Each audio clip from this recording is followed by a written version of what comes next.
Hello guys, hi, hello, it's your girl Yvonne, and welcome to my channel. Please, if you're new to this channel, hit the subscribe button for more videos like this.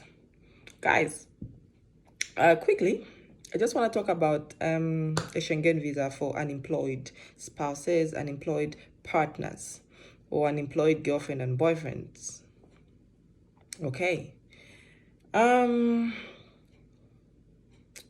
What is a Schengen visa? Of which most of us, we know the Schengen visa is a European visa. It's called a Schengen because they came to an agreement. Some of the European countries, basically most of the European countries, they came into an agreement to have free travel around those countries, or no border control. So there's no border control. So it's a Schengen states. So Schengen states are basically all the European countries, except few of them, which is like the Ireland, the Cyprus, the Bulgaria, yeah. So in these other countries, when you get a Schengen visa, you can just go. You go to Spain, you go to Sweden, you go to Netherlands. You just go wherever you want around that Schengen state. Yeah. So that's what a Schengen visa is. But quickly, I want to talk about Schengen visa for unemployed spouses. What's a Schengen visa? I've explained what a Schengen visa is. The question is, should an employed spouse be denied Schengen visa because they don't work? No, there's nothing like that. No. Everyone deserves a chance to visit Europe. No, there's nothing like that. If you are denied visa because you're unemployed, then there's just something that you did not add to that. So this is your chance to listen to this. If you're one of those spouses, or a husband who is not working but your wife is working, or a wife who is not working but your husband is working, or a partner your partner is working but you're not working, listen to this.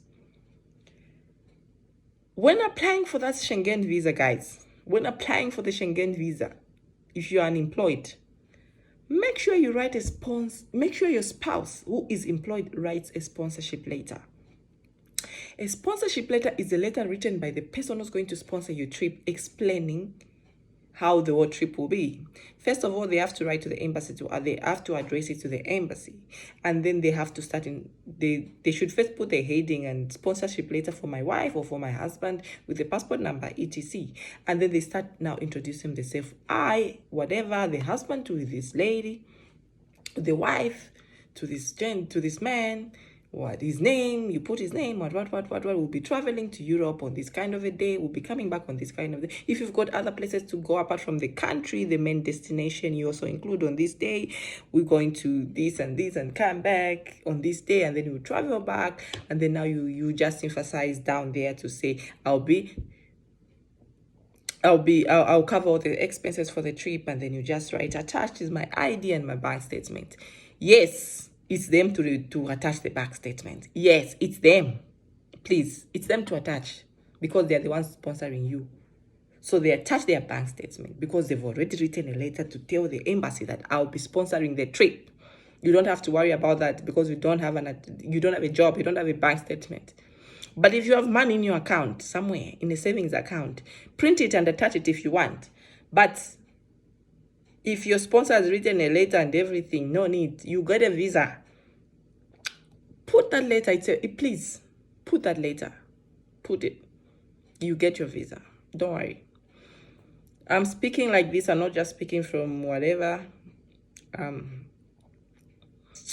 time I was going to Europe, I wasn't employed. And I got the visa. I did not put my bank statement. My husband did. My husband wrote a letter, and we attached all the relevant documentation, the booking of flights, or the itinerary, the accommodation, those things. You don't even pay for them first, because you get them, especially booking.com, where you get free cancellation, and you don't pay. They tell you to pay after some few days before you travel. So you can print out that as accommodation, flight itinerary, all those things. We'll talk about them in the next video. So for now, write that letter, attach all the relevant documents. Don't worry about employment. That letter is important. That letter, it's already been explained to the embassy. So write it, please. Secondly, the time frame. Do not put long months, especially if you're applying for tourism. Just put 3 weeks, 1 month, it ends there. Because when your visa comes out, they are going to add the 15 extra days. In case of something happens, they usually do that.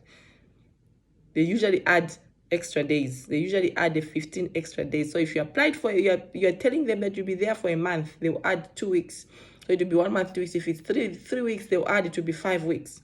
So it's gonna work. So don't, because if you put at least few weeks, 3 weeks, they'll know that this is real. This is tourism. These people are just going for tourism. It convinces them to give you a visa. So yeah, that's it. Whoever is watching, whoever who's unemployed watching here, you deserve that visa. There's nothing like you need to get a job to visit, to see the beauty of Europe. No, it's not about having a job from your country where you're coming from for you to see the beauty of Europe. Now, so go to Google, browser, key in sponsorship later for Schengen visas. You see they show how it's written, and you can go ahead and apply. Good luck. Please, I think use tourism. Apply under tourism. I've realized that tourism is very, very, very easy to get. Yeah.